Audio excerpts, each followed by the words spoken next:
Ininya orang pada nanya. Nah, ini nih. Kira-kira apa dulu dok? Kalau enggak buat yang permasalahannya kayak aku dulu deh dok. Kita kan biasanya orang Sambil masukin keranjang kuning deh guys. Tunggu dulu Nih, ini berhubungan dengan siapa yang suka olahraga, terutama yang pedal atau misalnya badminton segala macam ya. Nih, biasanya kan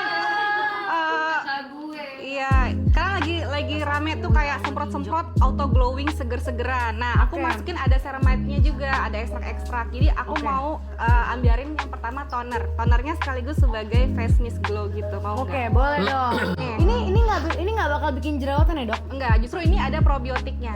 Jadi probiotiknya ada Bifida fermenlisat. Jadi kalau misalnya lagi ada jerawat kan bakteri juga butuh ya untuk keseimbangan flora normal, nggak hanya di usus tapi di kulit juga ada. Nah ini makanya ada probiotiknya. Katanya dokter Cindy ini adalah dosen dokter S3. Emang iya dok? ada aja ya. Ada aja Belum momen. aku